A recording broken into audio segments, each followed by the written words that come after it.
think having an abundance of free time is the biggest symptom of a productive life. If you have time to kill, and I don't particularly, everybody's got their own thing, but I don't particularly think you have to invest every single minute of your day to be like so highly like performance. And other people may think differently, right? But to me, like how much spare time do you have? If you have spare time and you're hitting all your goals, then you're a pretty productive person.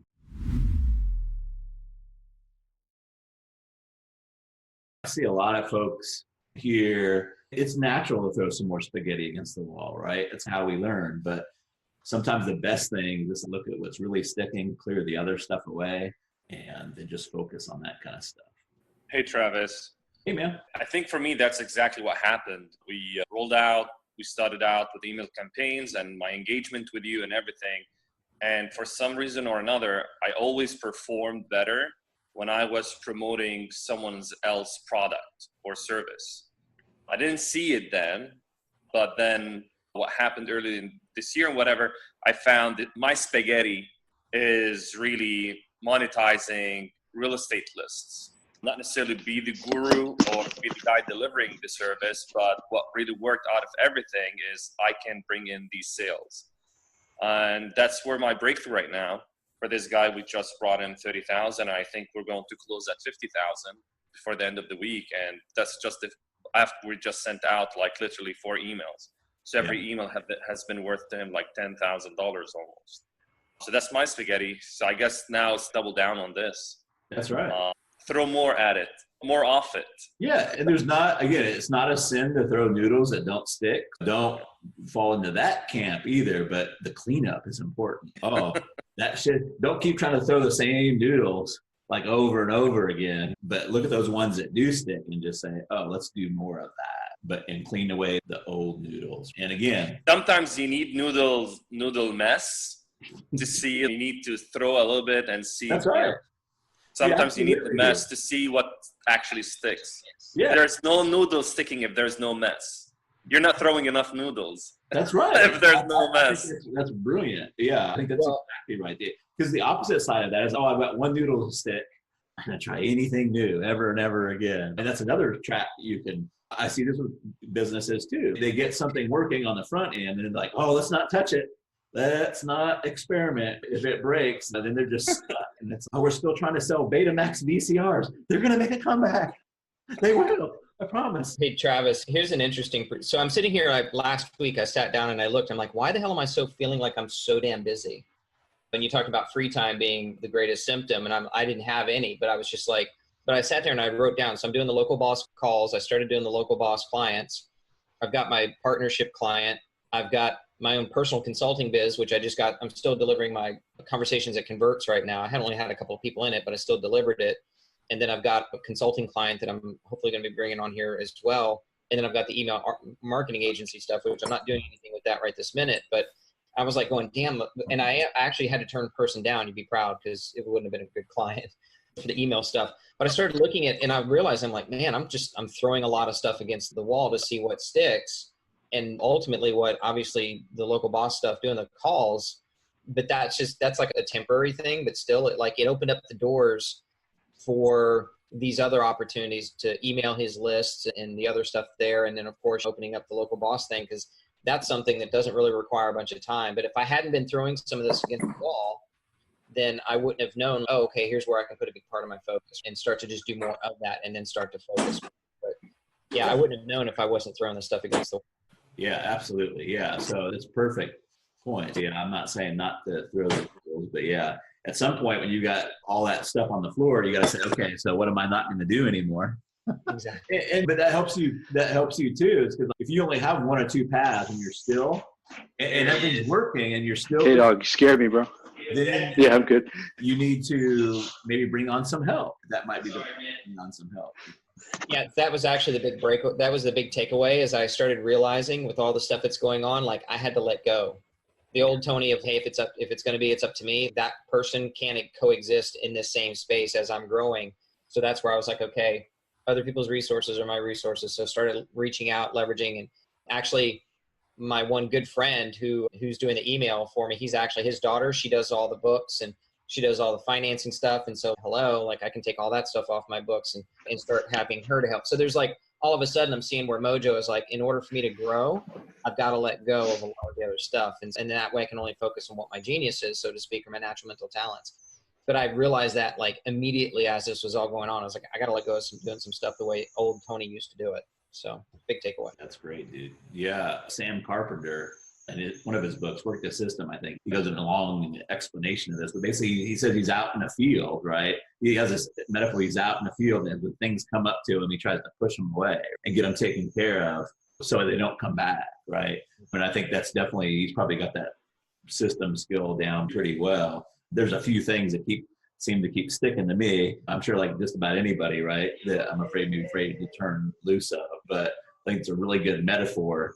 It's like, hey, what is it that I want to do? And anything that comes, like, how can I get it solved? Not only now, but for in the foreseeable future too. Yeah, man. What's that one where if they email me 3 times, then I'll respond? Yeah. Somebody said, I don't know if that's the best way to do it, but yeah. So nice. Yeah, just closed the guy into the 5K power day because I was like, look, how can I shorten this stuff? Yeah. We went from like an 8-week thing to a 4-week thing, and now we're into like a 1-day, 2-day thing. It'll help your cash flow for sure. Yeah, and I was like, look, I'm not going to work with him for a month or 2 months. You know, I need to just shorten this up. So that's what I did, and I was like, look, we'll tackle all your emails one day over Zoom. Let's just do it. It's 5K. I probably could have gone 10K, but I was just like, I'm still finding my way with all this stuff. Sure, yeah. And then you mentioned like the second date, and I wanted to clarify with you what you meant. Yeah, I think I was going off based off of what you said. Yeah, so instead of going from a first date all the way into a marriage, which is where I was coming from, you were talking about something else. No, what you said was, and maybe I didn't read it, but you said, okay, so yeah, I've got him in, and then I'm going to tell him, so if this goes well, then I'll put you into a group. Now, a group is about your product. That's not what you want to be talking about. So if you're on a second or third date with a girl and you're considering getting engaged or whatever, and she says, oh, the next step is you might be a $25,000 diamond ring and we're going to $100,000 wedding. She's talking about product, not like the benefits to you. Got you. Nobody wants to come into a small group. No. But they may. Well, it depends on how much oxygen I give them in the group. There you go. But they do want to solve their next problem or another problem. So if you're helping them with one offer, you might have other offers, right? So you can say, hey, if you have other offers, you have other things, then maybe we can work on those after this, and I'll give you a way we can do that. Yeah, and that's what I said. I was like, look, I can help people who have multiple offers and who need ongoing. Yeah. If you're just looking for a one and done type thing, that's not really what I do. Yeah, and I like that, but just make it about, hey, if I'm going to help you with this one offer, and we'll get that cranking.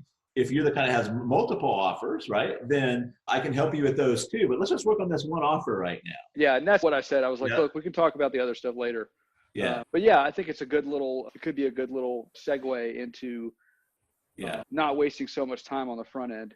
Yeah, that's just exactly really right. Focusing, of course, helping them as much as I can, but then making sure that, look, you've gotten a taste of the apple and we both think it tastes good. And so let's just bake the whole pie.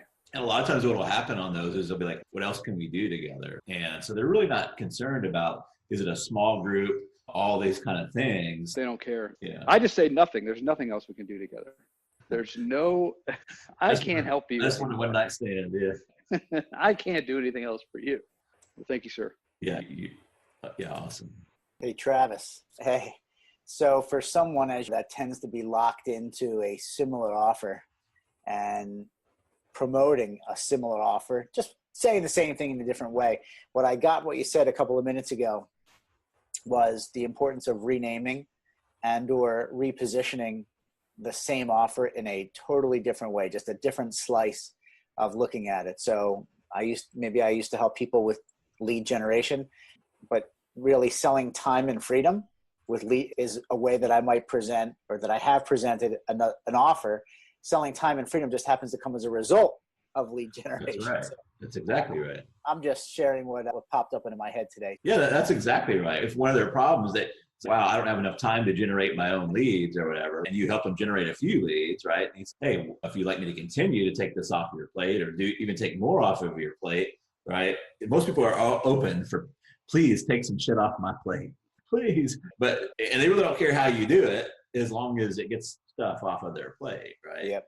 But if you said, hey, if you said, hey, I'm going to help you clear this little bit off of your plate, and then I have this $50,000 thing, if it makes sense afterwards, that's not going to go over so well. They just want more stuff off of their plate. And if they have that off of their plate, then they could go do something else. And what's the implications and all that? But that's exactly right. Cool. Awesome. So what kind of challenges we got, guys? We can all pretend like we don't have any challenges. What's a challenge that we could put to the group here and maybe all work on together? Anybody? Yeah, I can go. Let's do it, Yasin. So this is going really well. I think we're going to move forward. I have a call with him I'm talking about the client right now. Yeah. I'm having a call with him on Wednesday to decide like how we want to move forward. So far, so good. He's happy. I'm like even going above and beyond. And so what we're doing right now is ongoing naps, right? That's the arrangement for moving forward. I was like, hey, how are things going? You're happy, you're not happy, work through that, and then say, okay, so let's just keep going. I'm not going to change the arrangement and have him pay me on recurring for now. I don't want to create an accounting nightmare. Yeah. I wanted to talk to you about a different offer that I can like JV with him on an ongoing basis and running it on my card, not on his card. So this is going, I'm not going to touch it. I'm just going to run with it, just keep it going. So that's the first opportunity with him, is just keep doing what we're doing. Yeah. You want to keep making $30,000, $50,000, $70,000 every month. Yeah. From new sales. So that's one. So the other opportunity is, I think, and there are two big opportunities. One is his customer list. He has about, I'd say, 200 to 300 customers providing different services: PPC, SEO, Facebook ads, PPC and SEO, and coaching clients. So what I'm thinking is just bringing, when I say PPC, so he leverages the 5 platforms like Google Display Network, Google AdWords, Yahoo, Bing, and Facebook. However, he has a separate, so that's for $7,500. SEO, $7,500. The Facebook offer, he buys third-party data. I don't know where he gets a direct mail list or whatever, merge it with his in-house data and just gives you exclusivity over that. So it's custom data on Facebook. That's for $5,000 for 9 weeks. And then it's $2,000 a month. So I'm like thinking of just combining all of these together and just like a second helping campaign and say, hey, you want to scale to multiple 7 figures because you already have clients doing mid 6 and 7, and just combining the SEO, the PPC, and the Facebook all in one package and just call it online domination, whatever it is. We'll just go all in for you, probably give you exclusivity for your market, suck in all the leads in your zip codes, and it's $40,000, $50,000. Now, his constraint in his model, and I don't know why he does it, he charges $20 to $50 a month. Travis, whether you're spending $100,000 with him or $2,000 with them, which is what killed some sales for me. Because some people who came in, they just want to spend $2,000 a month, so it didn't make sense for them to sign up. So that's another opportunity. We can talk about it later on. But for his clients, I think like a $40,000, $50,000 offer could be a really big one for him and for me as well. I think he's just too focused on getting new clients. He's not focused on how can we make more out of his customer list. And I don't know why he's fracturing these services when they can be all part of one cohesive offer or package or strategy that he can just serve his clients more. What I do is I would just present them. Don't try to convince them to it. And I would should be a little bit step back from that. Hey, here's what I'm thinking, right? You have these 3 great services. If we package all those up and offer those to your customers, what do you think the challenges would be? So what we're going to do is we'll get the sharks out of the water. You might say, I don't have any challenges with it. Rather than, and I'm not saying you would do this, but rather than saying, man, wouldn't it be great if we did this? You can make so much money and but be open to that there may be some challenges and you're trying to see things through his shoes and being cognizant that there's probably reasons why he does what he does. They may not be reasons we would agree with, but they're perfectly valid reasons to him. So that's what I would just have this conversation with him and say, look, here's what I'm thinking. It's like, typically your customers, 20% of them will buy more if you just ask them. And I think if you just package this and this, what if we did that? What do you think the challenge would be? Would it be a challenge for you delivering it? Would it be a challenge? And sometimes they're going to tell you your feelings and you're going to have to coach them. But are you telling me this based off of an experience that you had, or just a feeling that you have? And don't try to like make their feelings not relevant, but just point out the difference, right? What if we try it? It's not going to cost you anything. All the effort be on my side, right? And so I would take it like that. But you want to find out if there's a challenge for him delivering it, something through his viewpoint. Most of the time there's not. They're like, dude, that sounds great. Let's do it, right? So that's kind of the way I would approach him. Yeah, I totally agree. That let him bring it up. I agree. Okay, great. So that's one of the opportunities, and we can decide. I don't want to bombard him with too many stuff. I just want to present one or two options and have him pick one on top of the ongoing. So we're going to get the ongoing, move forward, untouched, and I just want to present additional opportunity. I'll bring an additional opportunity every 3 to 4 months. I have a lot in my bag of tricks. Now, I like to ask the client, so we're doing this great. What do you think? What do you think the next thing is? But you got to be careful here, because sometimes they're going to tell you what they want to do that's hot. But we want to look for what can we do with the spaghetti is already sticking against the wall.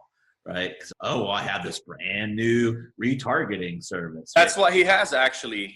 His Facebook 9-week offer. On my initial call with him, he wanted to start with that. I told him that's great, but I wanted to start with a proven offer. It just sets ourselves up for success. But I know he has this Facebook service that he kicked off, and I think it's still in beta. But I think that might be something he would want. Yeah, that may be something that it might be easy, and you roll that out to just 200 customers, right? If it works, now you've got another offer in your quiver. Plus, he's satiated. Or if it doesn't work, you can figure it out.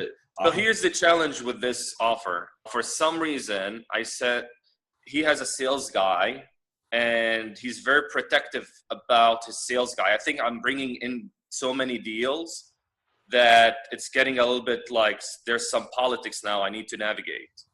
His sales guy has been with him for quite a bit, and I converted some of the leads that didn't convert with him.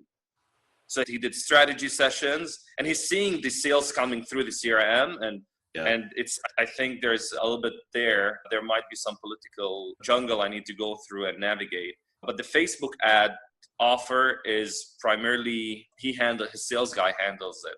He didn't want me to. Just voice that like, hey, if this is just something you want, he's already been asking you about it, and you can say, hey, I want to make sure that I'm not stepping on anybody's toes over here. If you guys want to take the biggest bite out of the apple that you possibly can and then give them to me, I'm totally cool with that. But if they're not doing anything with their customers, there's a fortune sitting there. So those are the things that they got. But yeah, politics does come into play sometimes. Absolutely. Yeah, okay. So I'll ask him what he thinks, and I'll bring up the customer offer. But the biggest opportunity, which is like where I think we could make really well and keep his clients, is Backend email agency offer to his clients.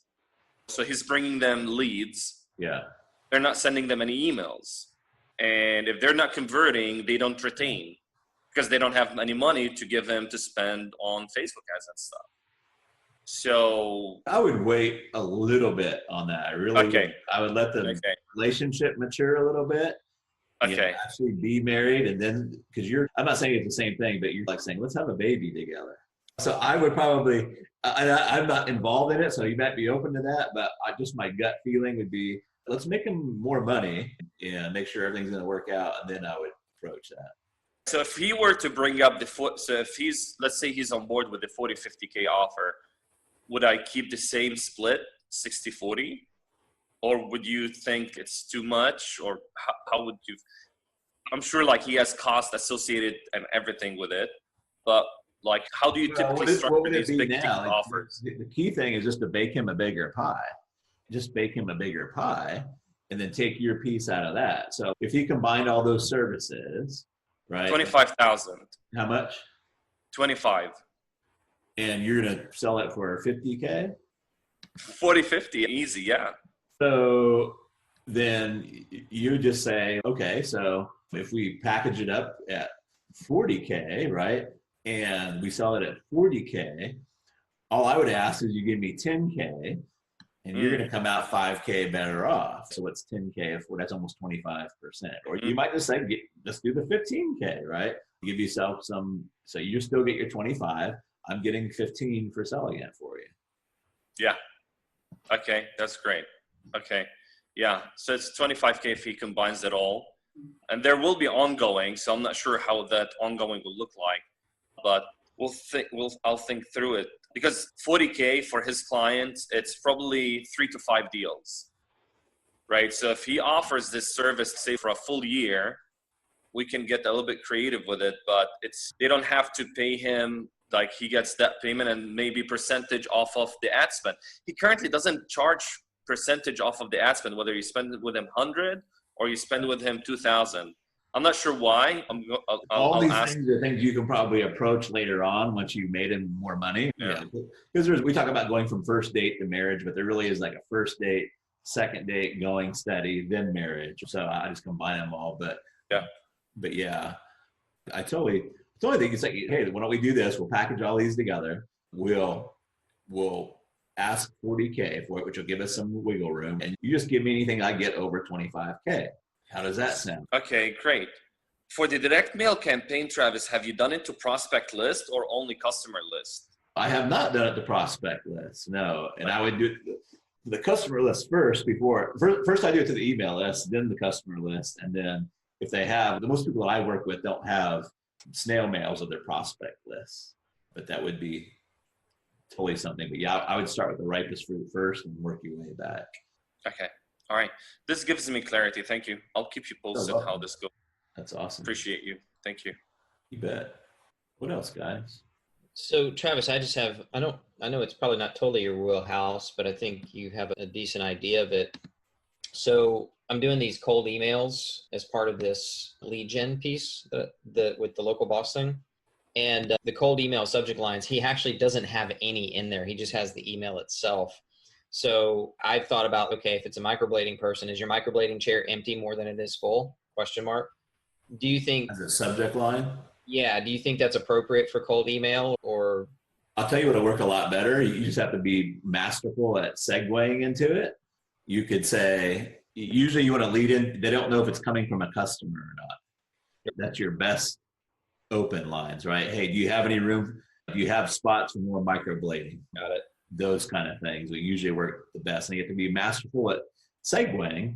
He does have one email. He calls it the bait and switch, and he says it works, but I get a lot of hate for it too.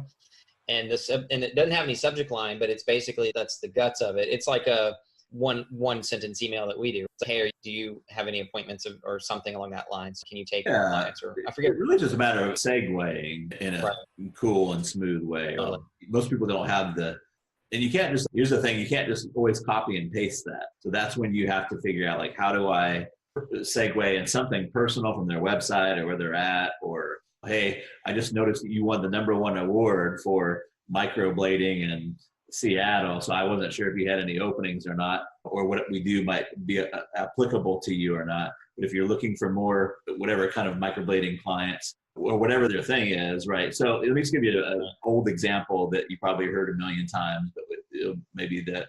So for the girl that I helped with newsletters to wineries, right? Mm-hmm. What they're interested in is getting more people to their wine tastings. That's all they cared about, right? So I think the subject line was your next wine tasting, right? Hey, I help winemakers in Canada. Matter of fact, I've been by your place a million times or whatever.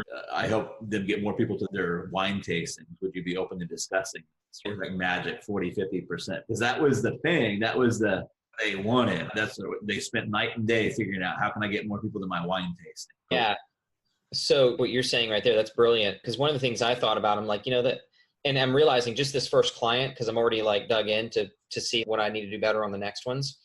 And I can already tell they don't want more appointments.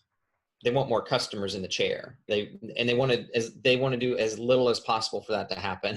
So we found out I'm getting all these leads sent in, like 55 leads in a matter of 5 days. And I could have done it faster, but I was like, let's flow it out a little bit longer. And the lady was like, they're not calling in. And I was like, when's the last time you had 55 people that raised their hand? Because these are phone numbers, emails, and full names and everything, and for $100 gift certificate or whatever the case is. And so what I'm realizing though is, and I'm going to lead into the second part. So I hear what you're saying, that find out what the thing is that they really want to fulfill, right? Not just, hey, do you want more leads? I get that. Kind of like what you were saying earlier, self-freedom, like Lynn was saying, self-freedom instead of more lead gen. Yeah, like I didn't do this because I was in cold emailing at the time, but I'm just thinking of my fax advertising service, right? All they cared about is how to get more carryout orders, right?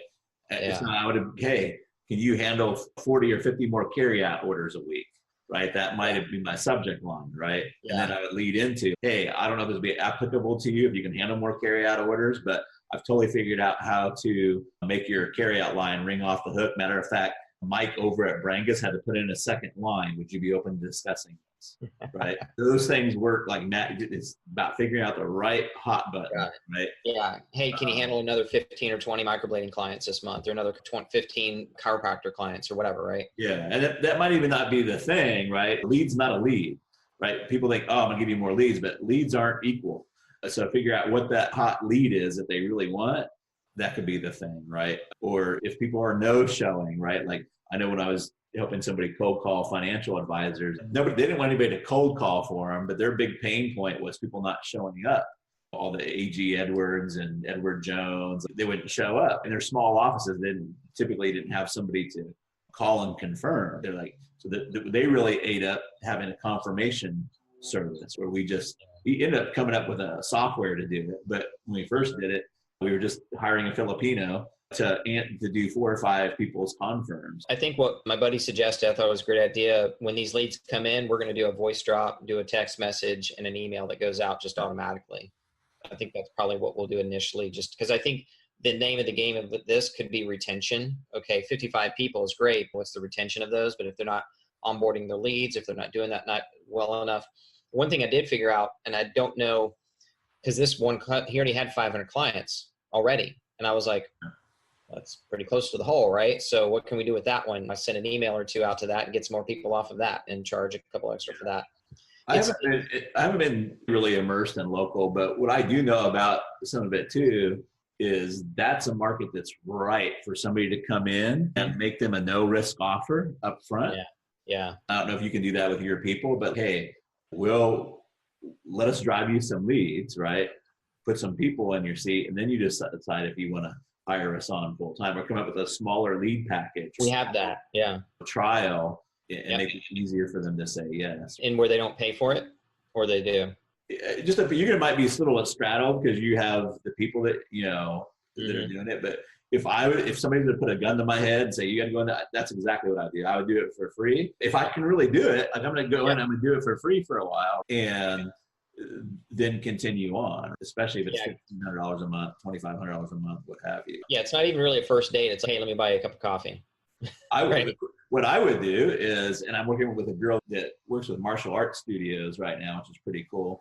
But what I would do is I'd go find somebody that has 10 or 15 or 20 franchises. Yep. And I would say, let me run one franchise for you and no cost, see what we do. And then if that works good, then you roll me out to all the other franchises. Yeah. Got it. Okay.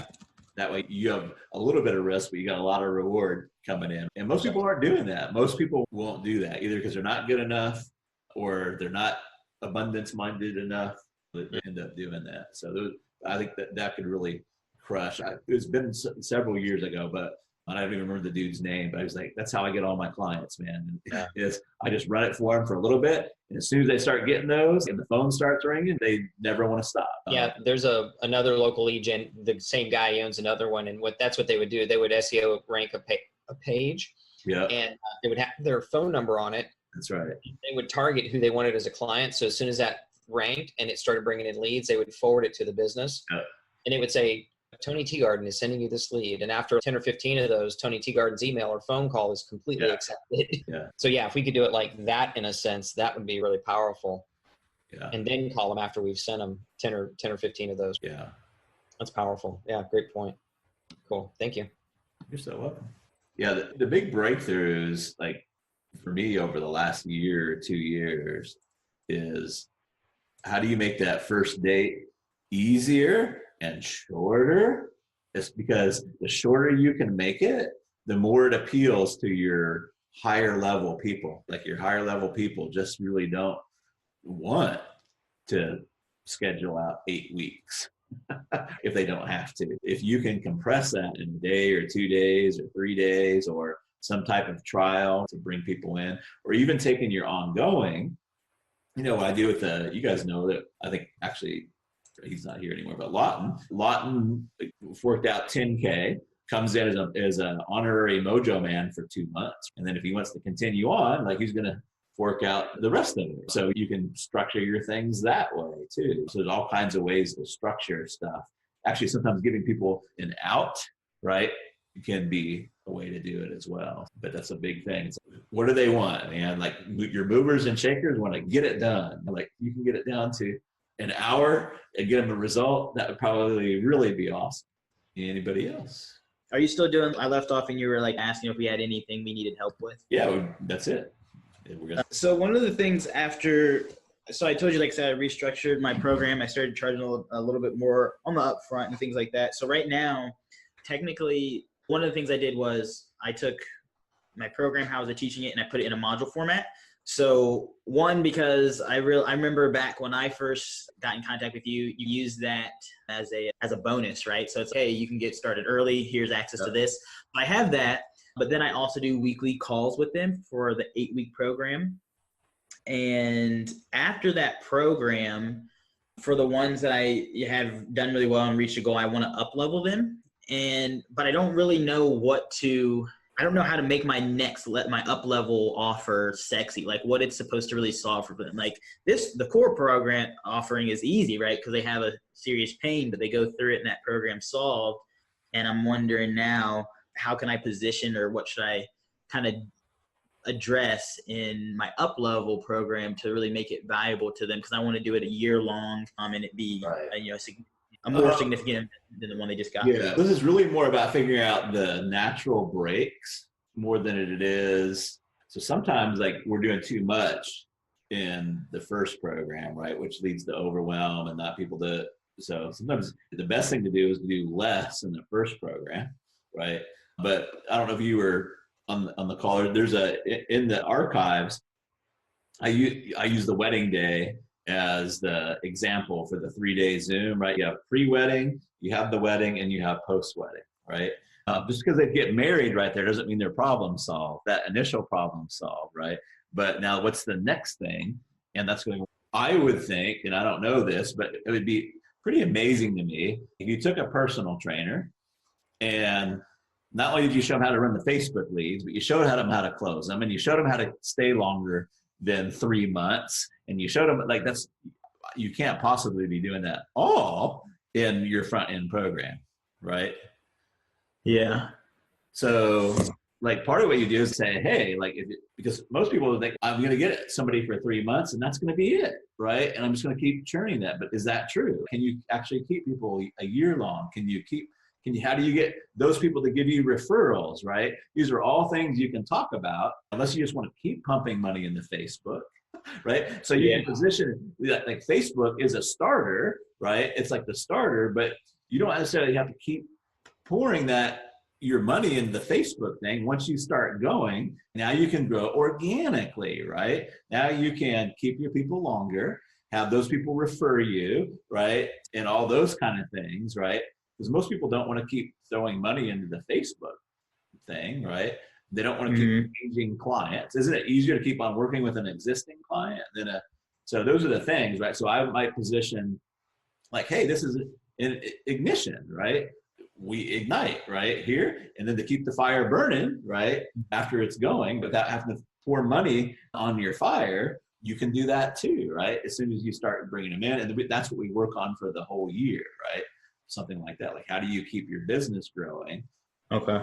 Yeah, I like that. Yeah. That's something I need to think on to stuff there. Again, like to be like what?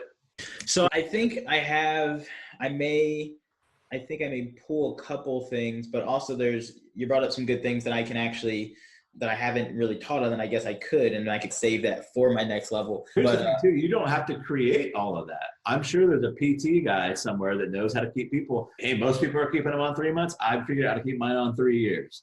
bring him in to talk, interview him. Okay. You don't have to be the creator of all of this knowledge. You can do the focus, right? Also, once they get the leads, I bet if they're like any other business owner, leads aren't their problem.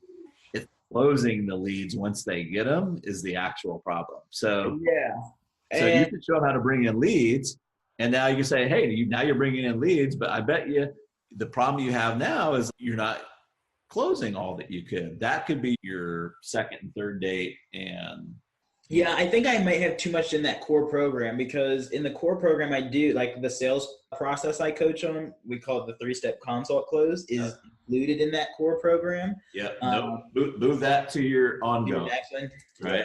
Yeah. You just need to figure out like what needs to happen on that wedding day, and that's probably bringing them in leads. Great. So great, you got some leads coming in. Perfect.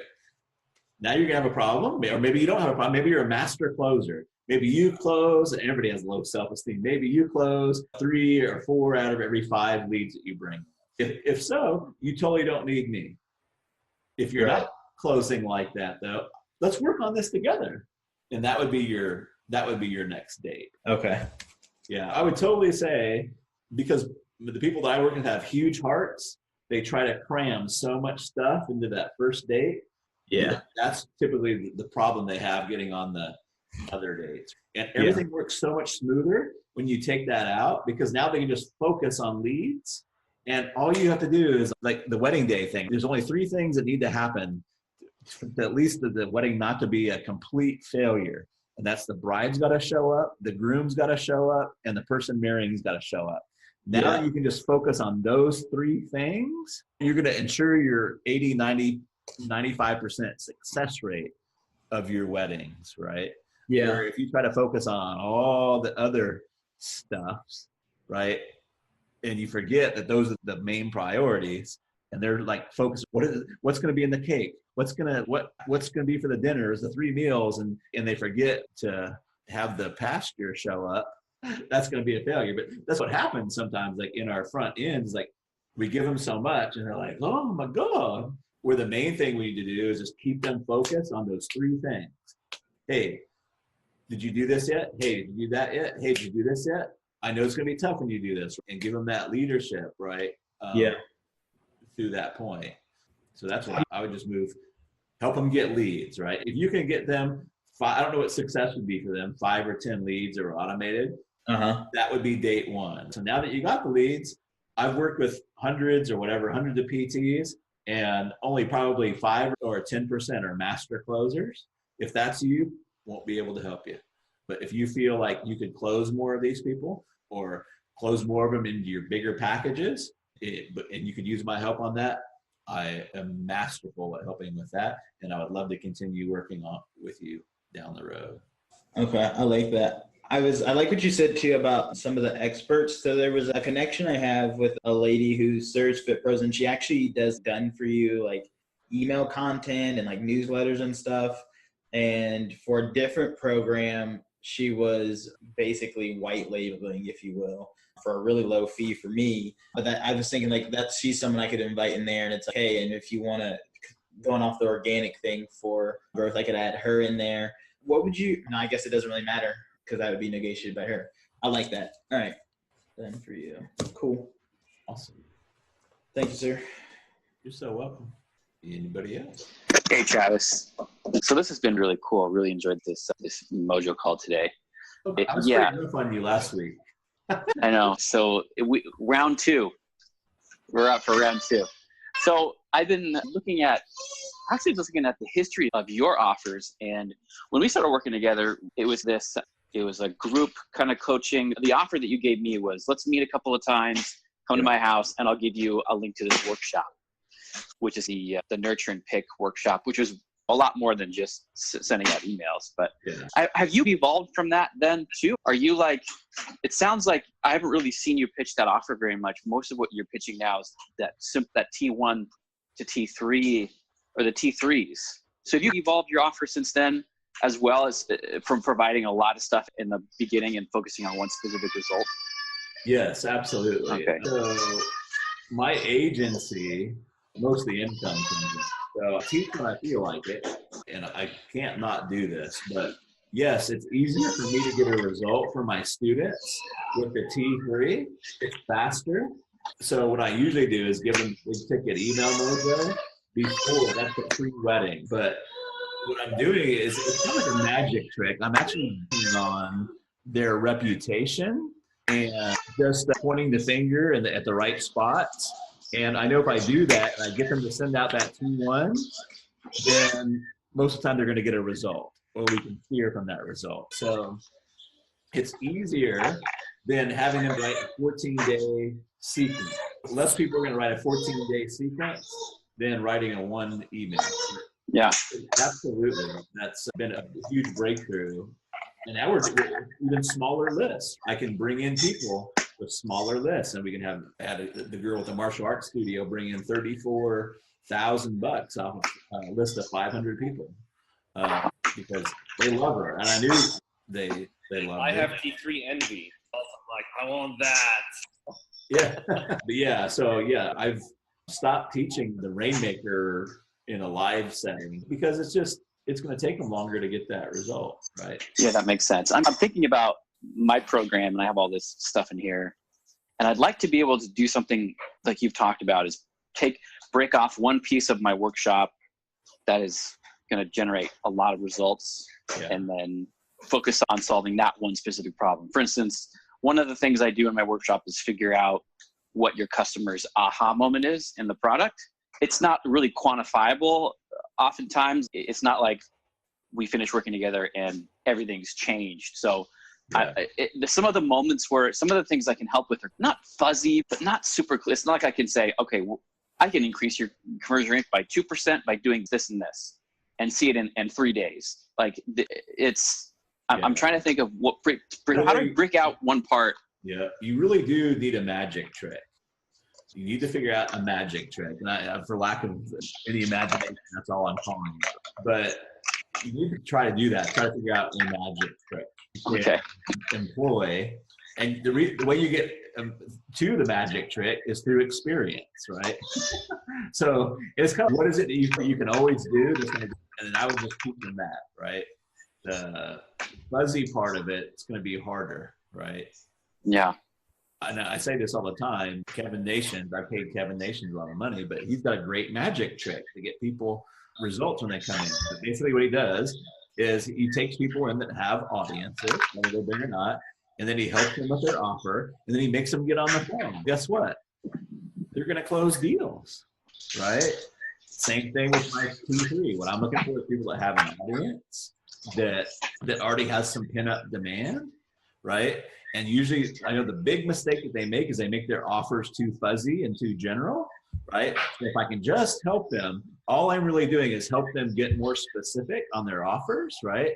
And if we can present a specific offer to a list that's already warmed up and that likes these people, the sales are going to come. It's almost like a magic trick, right? So the same thing for you. If you notice, like on most of the landing pages where they have the trial buttons or whatever, is all product focused and not benefit focused, right? And you can just have them come in and say, let's make these changes on your landing page and watch your numbers soar, and that's all you have to do. I would just do that, right? Put this in BWO, right? And then, because what you want is you want to be able to, like, if somebody held a bucket of poop over your head, if you didn't get them a result, they were going to pour it over your head. What things do you need to have present? So if you can look at the landing page and say, oh, wow, they're talking all product, there's a few things here. I know I could get them a result, right? Don't tell them all that. Say, yeah, I can help you. I can totally help you. We're going to make your landing page much more attractive. And right now you've got some things that are strangling your conversions. We're going to unchoke you, right? Or whatever your thing is. Yeah. Then they come in and you just apply your magic, which to you may seem like it's not magic, right? But like whenever I help somebody like with general to specificity, I'm always shocked, right? Because I'm like, I can spend an hour talking to somebody and they'll write something and it's like the most general thing in the world, right? I'm like, oh, how can I explain this any better? Right? That happens to me too. Yeah. But that's because that's our magic, right? So if you can say, hey, we're going to do, there's probably, I'm just making up bullshit, there's probably one page on your website that is the most crucial and important page. And I'm going to show you how to change that to remove any of the resistance or remove a lot more of the resistance and see your conversions go up. And we're going to do it over a 2-day Zoom. That's what you got to do. Yeah, I love that. You could even give them the pre-training before they come to the workshop. That's all about, here's the things to look for. And then in the workshop on the wedding day, you just help them. Okay, so no, like that's not specific, or no, you're still talking about the product, not the benefit. And then they're going to get the result, and then they're going to be like, holy smokes, now what can we do? Aaron, that's great. Whenever I hear you talking about your service, I get excited because I just like SaaS is a world that I dived in with Ryan, and I spent 3-4 years just optimizing his software with him. If you don't mind me just sharing a quick idea with you, I don't know if this would. But once you've identified the aha moment, right, typically after that, a series of changes you want to do to the onboarding flow, right, to automate it. Yep. But what if you run chat? So when people join in, why don't you do the onboarding in chat and get people to the aha moment right then and there, even though it's manual, but that's the fastest way to show them that you got the aha moment. Right now you're doing it manually, but just to validate that, like getting people to the aha moment is exactly what we think it is. You can immediately implement it through chat by asking a few questions about why people are joining and then pointing them to the right resource or the right feature or whatever. We can start seeing people engaging. I think, something on that, or I like that. Yeah. Maybe even triggering the people in the trial. How can you get people in the trial into the aha moment? Wait for new people to come in. Maybe there's like a quick campaign you could run to show them how you can reactivate dormant trials or whatever. That could be something. And before they even do any changes in the onboarding sequence, maybe it's a T3. It's a SaaS onboarding T3 to get people to the aha moment without changing anything in your onboarding. Because the reason why you change it is just you want to automate it. It's not a condition to get people to the aha moment to change the whole onboarding flow if you could do it over chat or one-on-one or something. Yeah. Something popped into my head. Yeah, no, that's great. I'm working on something like that now. I call it the automated demo funnel, which is demos are so effective, but most people you have to schedule a demo, or they just have a really generic video on their homepage. So I'm trying to figure out how do I get people into an automated demo that gets them to that aha moment. And but what you said through the chat, there's another thing that that I'm playing around with is made an automated chat bot that says, hey, I'm a chat bot. Just tell me what is the biggest pain you're trying to solve today. And then they click on it, and then it says, great, guess what? We can solve this with this tool. Here's a quick video to show you how we do it. Or feature, yeah. That'd be good. Or feature. Yeah, and it's all automated. But I'm thinking about, is that going to reduce the intimacy level? And then, but when you realize it's a chatbot and you know that no one's going to sell you or try to do anything, maybe the resistance is a little bit lower to hop on a chat and just go through that funnel. So, I don't know. Yeah, the goal is to get them. Travis is talking about the fans and fortune formula, right, Travis? What's your magic trick, the magic letter that he used to like in the dating niche, right? What is that magic letter for you? On the first date, right? Maybe the ongoing date is I'll show you how to like pick it from chat. But let me show you now that on day one, we identified the magic moment. On day two, we immediately run a T3 over chat to get people to that aha moment without changing anything in the flow, because chances are they have the explanation in their help desk. There's a video somewhere explaining how to use the software based on your use case. And that's the implement, the aha moment, getting people to the aha moment over chat. And then the ongoing is, okay, let's now automate it and scale it. You don't have to do it on chat because it's a lot manual, a lot of something like that. I don't know. Yeah, but yeah. I'm just always excited when you're talking about your project. Yeah, it's great to see how you're evolving. Yeah, this is great. I'm even thinking about having some kind of like offer when they hit homepage, like a chat that says, hey, I'm here to help you see the magic in our tool. The magic's different for everyone, but we want to help you find the magic for you. Can you tell me a little bit about what you're trying to accomplish, whatever? Just flat out say, we want to help you find that aha moment. and we're going to help you figure it out. And it's just, and we have a funnel that'll walk you through it. I'm thinking maybe that would be a good thing too. It's not scalable, right? But it showcases the validity of what they just learned, right? They validated, okay, we nailed the aha moment. Right. And then once you nail it, you can automate it. Once we figure out what it is, we can automate it. Bam. There So, you go. yeah. And it shows in the engagement, right? Inside of the product. For these specific users that we assisted over chat, you can probably somehow correlate it and tag everyone who engages in chat and show them that, hey, the people who engage over chat versus didn't engage or over chat have a higher retention in the app over time, over 7 days trial or whatever. Yeah, that's great. Thanks. Great question. Thanks, Travis. Cool, guys. I think we're Well, Travis, before you go, just a quick question. Sorry. Yeah. How did you I'm very interested what shaped your beliefs about business. And you don't have to go into 30, just who impacted how you think about business? Is it did you study Jay Abraham? I'm very curious about how you think, because I think there's some value, at least for me, I hope for everyone else, is how you think that's the magic, how you think your mental model. What impacted your thinking about business? Any mentors, specific mentors, events? Yeah, I think I tell a story about the Rubik's Cube, which tells you a little bit about my nature. But when I was back in the 80s when the Rubik's Cube was hot, I wasn't smart enough to figure it out. But we were standing in line at a Piggly Wiggly one day, which is a supermarket here. They're not in business anymore. But there was this how to figure out the Rubik's Cube pamphlet for 99 cents or something. So I bought it, and it was great. If you followed along with it, you could figure out the Rubik's Cube. The problem was there's so many diagrams that no regular human could memorize those. So you're just not cool if you need the book to figure out the Rubik's Cube, right? So that ain't so great. But we were somewhere else, Walmart or something. There you go, Walmart or something. And there was another book about the Rubik's Cube written by a different author. And I, thumbing through it, I realized that it was different than the other book, right? And I can't remember if I bought 2 or 3 books, but by combining those, I got the best of them. I boiled down to one cheat sheet with 10 different diagrams that a regular human could memorize, and I could put the Rubik's Cube together in about 60 seconds, right? So that cheat sheet actually was my first information product ever, based off of the other stuff that was too complicated that I boiled out the essence of it.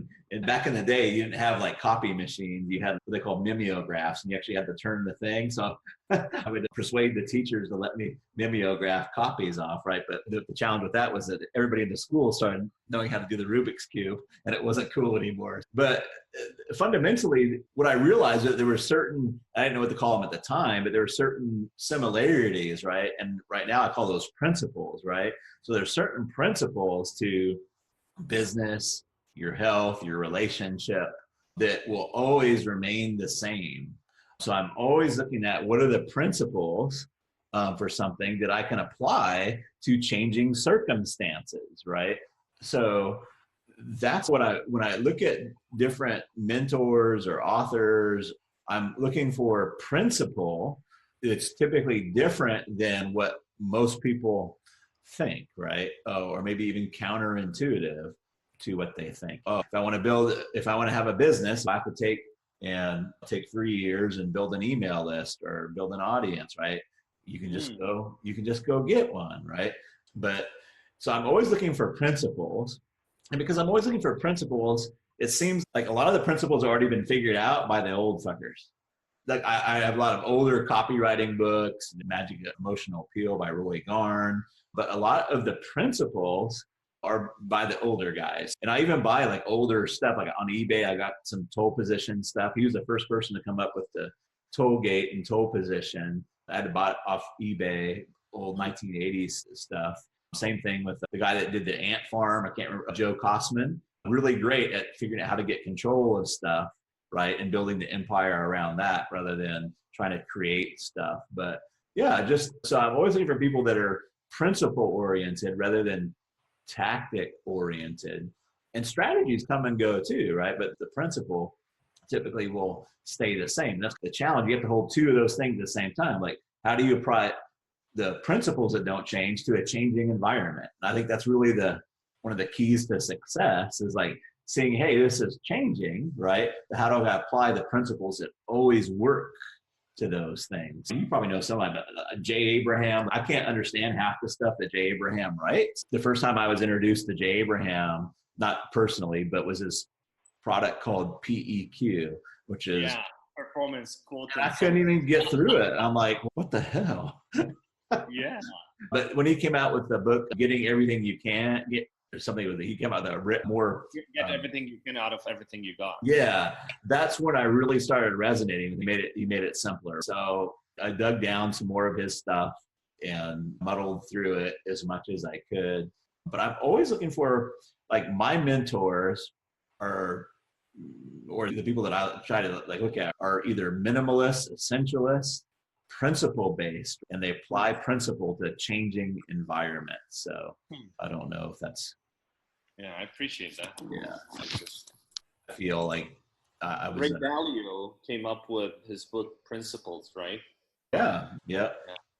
He's a little smart for me, so I only made it about halfway through his book, but I'm trying to get all the way through that. But yeah, I love stuff like that. Joe Irway is having a rainmaker right now, and he's doing, I think he did 18 sales or something. And he's a webinar guy, right?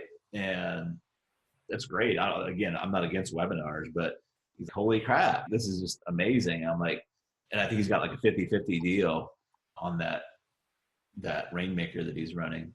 But I'm like, yeah, I see why I'm so excited all the time, right? It's like when we stop being focused on the strategy and the tactics and the hot shit of the day, we can apply principle to just about anything, right? And we see things differently than other people see it, right? And that's the whole trick to any kind of investor or business person sees value where other people don't. And to me, the only way you're going to get there is understanding principle, right? The principles of it. It's like the stock market. Stock market, if you use the metaphor of a beer, right? Like the stock market is beer and foam, right? And part of being savvy in the stock market is being able to understand what's foam and what's beer, right? Because there's a lot of foam out there in the market, right? It's just like that in anything. If you don't understand where the real value is, then it's going to be hard to maneuver, right? But like a key principle of business that people forget about is what are assets? And when we forget that the true asset is always going to be people, then we're easily dissuaded and easily unfocused on all the chat bots or the webinar or the email. But I don't care if you own rental property, actual cement, the roof, all that stuff is not the real asset. Your real asset is the renter or whoever's paying that. Same thing in the stock market. Like, so when you remember that people are the real assets, it changes your whole viewpoint of things, right? And you come to it and you make better decisions, right? If I have 5 rental houses, I could go get another rental house, but what might be more valuable is for me to figure out what else those 5 renters would like.